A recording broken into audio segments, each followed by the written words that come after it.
Anasema haya kwa sababu nitaondoka kwa siasa ya moto mina kwa raia mwema. Lakini wale wanaozingatia kuongoza, msiweke Kenya chini. Msiweke msingi wa siasa zenu kwa chuki. Kama yuko mtu ametukana mimi, namsamehe.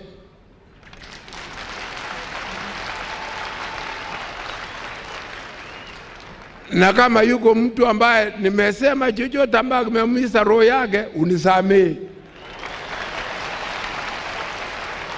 Who is this man Moi? A developer turned dictator. Daniel Moi was born on September 2nd, 1924, in a small village known as Kuriengo.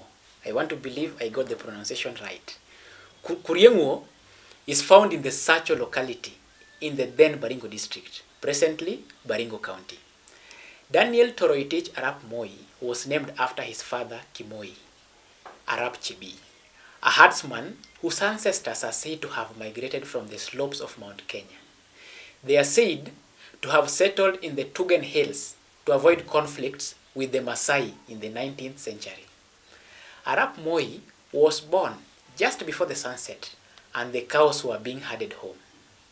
Kabon named Moi her fifth born, Toroitich, which means welcome home the cattle. Kabon was Kimoi Arap Chebi's senior wife.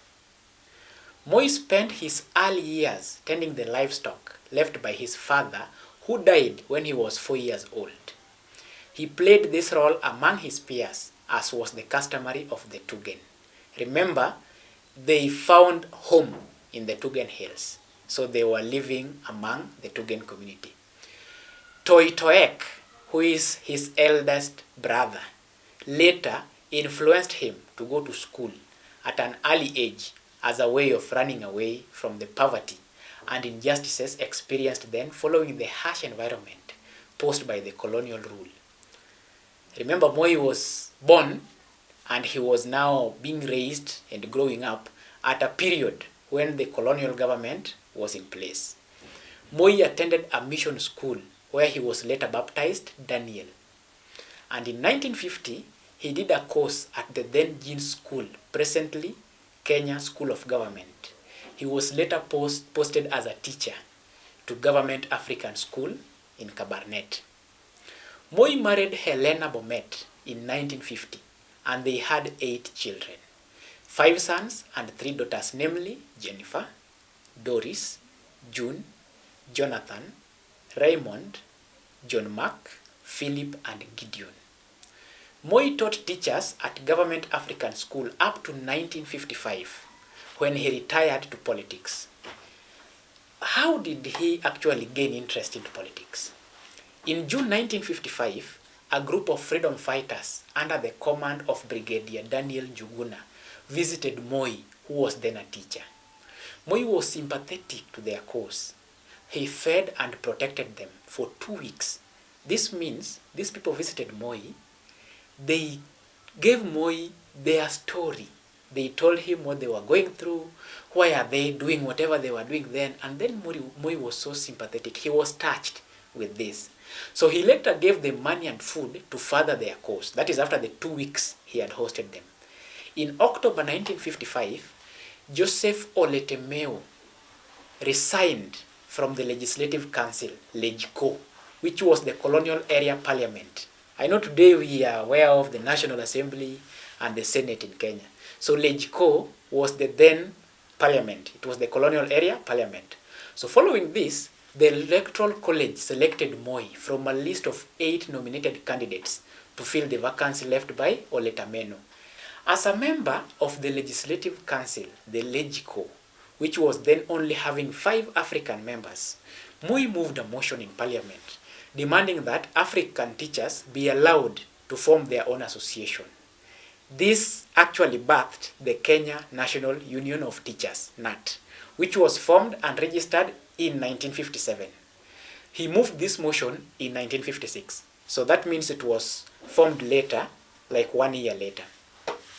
Alongside Masinde Muliro, Ronald Ngala, and Eliud Mathu, Moi pushed for the release of Jomo Kenyatta and greater African representation in the LegCo. To further support this, he led a group of leaders in 1959 to visit Jomo Kenyatta, who was detained in Lodwar. Moi was the chairman of KADU. KADU was a party that represented the minority. Moi and the co felt that the minority groups were not going to have a voice, so they started KADU party. In 1961, Moi was appointed parliamentary secretary in the Ministry of Education. In November 1964, Jomo Kenyatta convinced Moi, who led the dissolution of KADU, which he was its chairman then, leading its leadership and members into joining KANU. At this point, KANU was in government, and KADU was the only opposition party. Jomo Kenyatta managed to convince Moi, he is quoted to have said that opposition must be strong to ensure there are checks and balance in government. So Moi leads a group and his leaders in dissolving KADU, and they are now joining KANU. As a reward, Kenyatta appointed Moi the Minister for Foreign Affairs. And in 1966, Joseph Murumbi, who was the then serving vice president, resigned. He had only occupied the office for 9 months after taking over from Jaramogi Oginga Odinga, who had also resigned. Before resigning, Joseph Murumbi had become uneasy with what he perceived as Kenyatta's increasing authoritarianism in dealing with political opponents, and the increasing corruption that he witnessed rapidly developing within the then new Kenyan government order. His other concerns were also land grabbing, which he perceived to have been the order of the then government. He resigned in November 1966 through what was announced officially at the time to be on the account of ill health. So that is the reason government gave the citizens. Following this, Jomo Kenyatta appointed Moi as his vice president in January 1967. When Jomo Kenyatta died in 1978, Moi became president for an interim period of 90 days until elections were held, as was dictated by the then constitution. All eyes were on the bitter fight for the succession between two competing groups of Kikuyu political heavyweights within the then ruling party, the Kenya African National Union, KANU. Moi was at this point seen as a clueless and lacking an ethnic base of any importance. Remember, as the vice president, Moi served the master, and at all costs he never wanted any issues with the president. And therefore he was always doing as per the interest and intentions of the president. He was not considered as even a possible contender for the top job. Charles Njonjo, who was then heavyweight, is recorded referring to him as just a passing cloud. When Moi was elected, his presidency was not expected to last. So dominant were the other competing candidates. So remember, at some point, a group says, actually they don't even see Moi as a threat. They even rule out any possibility of Moi winning this election. Moi surprises them and he wins this election. And then, after winning elections, so Moi is the president, they still say, he won't take long, he won't really be, he won't be in power for so long. It took them by surprise.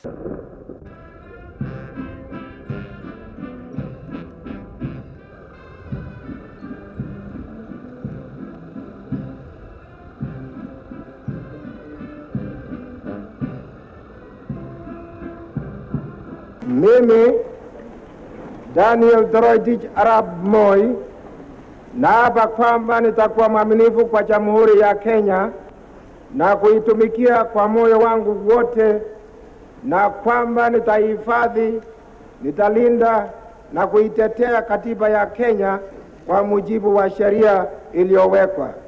Ewe Mwenyezi Mungu nisaidie. Mwai Kibaki naapa kwamba na katika kazi zangu za makamu wa rais na kwa wakati wote nitamshauri kwa hekima na uaminifu Rais wa Jamhuri ya Kenya, Mheshimiwa Daniel Arap Moi. The peaceful and democratic manner in which the general elections were conducted served to demonstrate beyond any reasonable doubt that we are a nation of politically mature people and are determined to continue running our country through adherence of strong democratic principles. Moi, with his philosophy of peace, love and unity, was accepted by Kenyans. Kenyans believed he could give the country a chance of overcoming the tribalism that had so marked the corruption and influence peddling of the previous administration. When Moi took over the instruments of power, Kenya was a vibrant economy, raring to go, and Moi was determined to make it even more vibrant. He was fully interested in development. He so much loved environmental conservation, and by the way, this was as a result of the fact that he came from a semi-arid area. He traversed the whole country, personally taking charge of the soil conservation programs. He could even hold a stone and ensure they built gabions, ensure they conserved soil. He ensured tree nurseries were nurtured the right way. He believed if you cut down one tree, plant two, and that was the policy. So he took over power when, just as today, health was a big problem. The hospitals were few and far apart. To solve this, he put up resources, and the Nyayo wards were built across the country. He started the Nyayo T-zones and flagged off several Nyayo buses to improve access to urban transport. Daniel Moi traveled widely for peace in Africa and the world. In many occasions, he was called upon as Kenyan president to provide peacekeeping forces in troubled parts of the world like Chad, Uganda, Namibia, Mozambique, Iran or Iraq, Liberia, Morocco, Angola, Croatia, DRC Congo, Sierra Leone, among many other countries. At various fora, Moi stressed that unless Africans cement their unity and solidarity, solutions to the many internal and external issues affecting Africa will remain elusive. He argued that the hard-won independence was threatened unless Africans embraced cooperation as a means of faster and more diversified economic development. So Moi supported the formation of regional economic bodies to increase trade and as a means for the developing countries to have a united voice in the global economy. Our sympathy and support for the oppressed people of Southern Africa and Namibia in their struggle for democratic freedom will continue in every way possible. Here at home, I have always reiterated that enjoyment of democratic freedom as laid down in our Constitution is the right of every one of us. Nguruwe hujikanga na mafuta yake. Na Afrika itakwisha. Tulikuwa na bill ya kuleta Kenya Anti-Corruption Authority kwa bill. Ijapokuwa kuna mambo fulani ambayo mimi mwenyewe singetaka kukubali, lakini kwa sababu ya shida ya wananchi nikatupa kando principles hizo nilizokuwa nashikilia kwa manufaa ya shida ya wananchi. Nikienda Botswana naona watu wa Kenya ambao wameelemika wengi,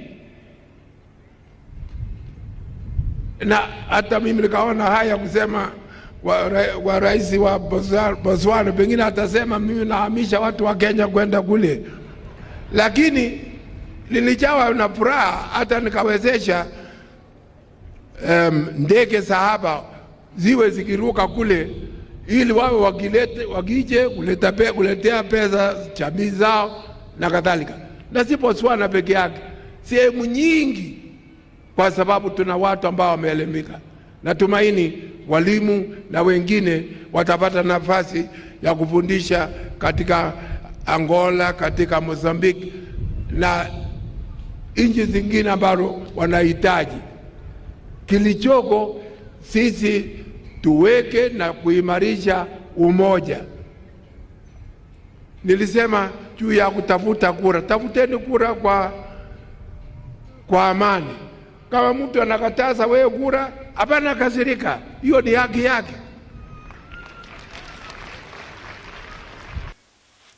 Moi's presidency so many ups and downs anyway, and the major test was in August 1982 when a detachment of Air Force soldiers attempted to overthrow his government, but they were managed.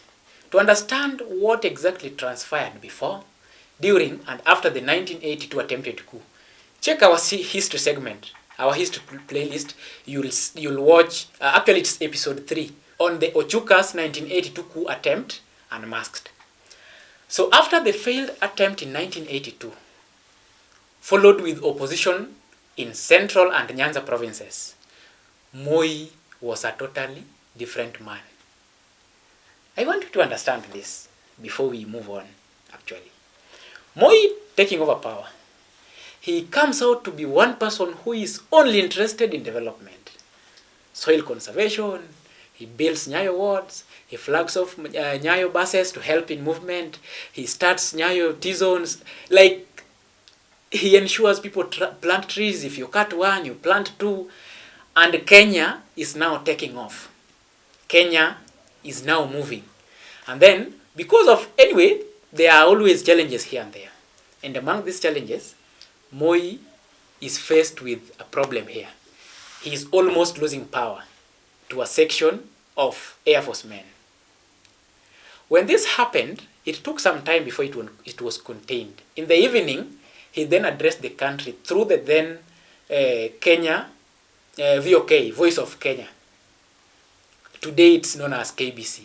So after giving his address, he came out of the VOK studios totally a changed man.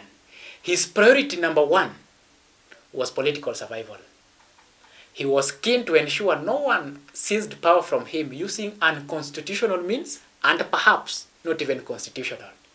He ruled the country with a firm hand. He started by doing away with the Kiambu Mafia remnants who had surrounded him. Moi went on to consolidate his power base by allowing corruption to take on every extravagant dimensions, barely recognizable as the invisible non-contestant of earlier years. Intolerance and inclusion soon became the hallmarks of Moi's regime. The constitution had been amended to make KANU the only legal political party. Moi ordered a full crackdown on political leaders and underground movements agitating for freedom. Many people were detained without trial. In early 1990s, persecution of ethnic groups associated with opposition or potential opposition led to thousands of people being displaced in Rift Valley, numerous deaths in the so-called tribal clashes, and the detention of many political activists. Major scandals of misappropriation of government funds erupted, but were always managed. Moi decided to build relations with the United States and the UK to counter the geopolitical designs of the Soviet Union. But then, Soviet Union collapsed, and with such a collapse, the US, Britain, and Germany put pressure on Moi to reform the country's politics and civic rights. Among the few groups who dared to criticize the regime of Moi were the Roman Catholic Church and Protestants. In 1991, the multi-party system was reintroduced. I am glad to inform Kenyans that I have today assented to the bills as a sign of my commitment to political reforms. Moi won the presidential election of 1992 and 1997, with the opposition challenging the results in unsuccessful court petitions. In accordance with Section 5 of the Kenya Constitution, the Electoral Commission of Kenya is satisfied that the presidential candidate, Daniel Arap Moi, has received the highest number of votes, was elected as a member of parliament for Baringo Central, and has received a minimum of 25% of the valid votes cast in at least 5 of the 8 provinces of the Republic of Kenya, and is hereby declared the elected President of the Republic of Kenya.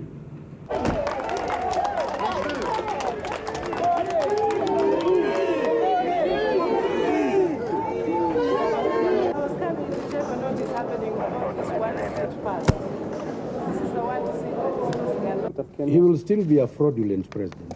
He will not be genuine because he has rigged his way to that position. And they will have no moral authority whatsoever. Because if you are not accepted by citizens whom you are going to rule, then you're going to rule them by force. So he'll have no moral authority whatsoever. Look, we gave Moi and the Electoral Commission the benefit of doubt. And we asked Kenyans to go out and vote, which they did. But we did not know that Moi and KANU had rigged elections to this extent. And the observers, the international observers, have not helped the situation, have not helped at all. We categorically reject the provisional results of the presidential elections. 5, we therefore demand that the presidential elections be repeated within 21 days in order to give Kenyans a chance to elect a president of their choice.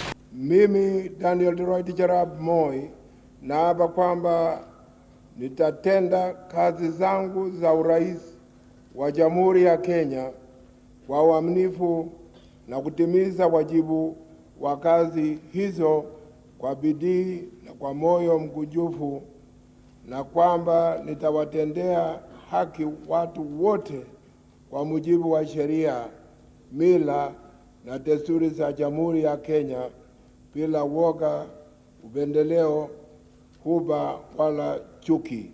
Ewe Mwenyezi Mungu nisaidie.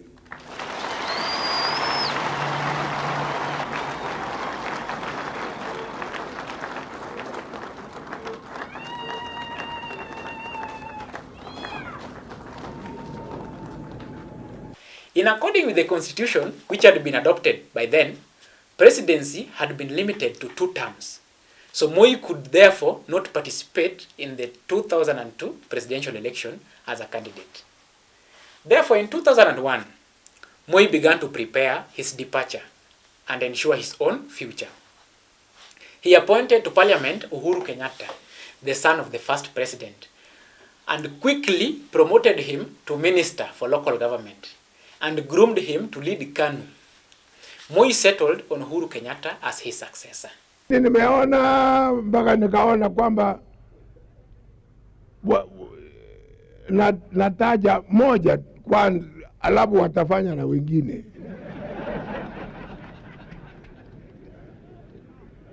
Na huyo ni huyu mzee Uhuru Kenyatta. Kwa nini mimi nasema mzee Uhuru Kenyatta? Atakuwa mzee wa mji hata kama ni kijana. Yule nitakaye waajia atakuwa Uhuru Kenyatta. Sikufanya hivyo kwa kubahatisha, kwa sababu sitaki kubahatisha maisha yenu. Not only did this enrage the old party barons of KANU, who were waiting their moment of supreme power, but Kenya's opposition parties managed to unite after a decade of squabbling. Together, they had a resounding victory in the 2002 elections. So this means all the opposition parties and even those who are within the KANU, the leaders who are within the KANU, who felt shortchanged, came out and joined the opposition. And together they had one candidate who was Moi Kibaki. Moi handed over power to Moi Kibaki, formerly a key member of KANU, but for 10 years an implacable critic of all the Moi regime had come to represent.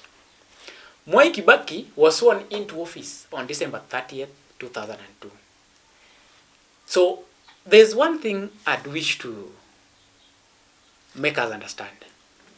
Before Moi took over power, he managed to manage different sectors in the Kenyan economy. And then coming in closely, he became the vice president. Worked very closely with the president until the demise of the president. Took over power for 90 days as the constitution dictated, as now election was being planned. After election, Moi won. So Moi wins, Moi becomes the president, but people still believe he cannot make it for a long time. Yes, but he comes in so much interested in development and comes with the philosophy, peace, love, and unity. Kenyans buys this idea. And they think of him as a man who will completely change Kenya. He brings in several developments, which if were managed up to date, Kenya would be so different. Do you remember of Nyayo wards? Where are they today? What is happening in our health sector? Do you remember of the forests that Moi fully protected? Today, people who are wealthy, people who are powerful, people who are very powerful in the country have built homes in these forests. Tulipokuwa tunapigania uhuru, tulikuwa tunapigania tuwe kitu kimoja kupambana na yale ambayo ni adui yetu. Ikiwa na magonjwa, ikiwa ni ujinga, ikiwa kwa maradhi, hayo tulipanga, na ndipo tuliponyakua serikali mwaka wa 63, tukaona kwamba kujenga Kenya tukiwa tumekawanyana haiwezi kujengeka. That is the story of Daniel Moi. I know many people perceived him differently, but then through this you can now also learn something new. My name is Kwach, and this is the Satumamba Productions. Nilisema mwaka wa 98 kwamba nitajiuzulu ama nitastaafu kipindi hiki cha miaka 5 ikisha. Wengine hawakuamini kwa sababu wanaamini power katika kontinenti la Afrika, kwamba kuna mtu anaweza kuacha power ya urais. Power iko kwa wananchi, na sisi tu ni wadhamini yao. Na ndio nataka kuambia wananchi wetu wanaotafuta democracy, tafadhali muwe na principle ya kuamini yale mnayoamini. Haiwezekani kiongozi kuruka hapa, kesho anaruka hapa, kesho anaruka hapa. Iwe unaamini kwamba naingia chama cha KANU kwa sababu gani? Uingii tu kwa sababu ni chama cha KANU. Lazima kuangalia kwa makini mwongozo wa KANU ni nini, na unasema chama hiki kinanifaa na nitakaa hapo hapo.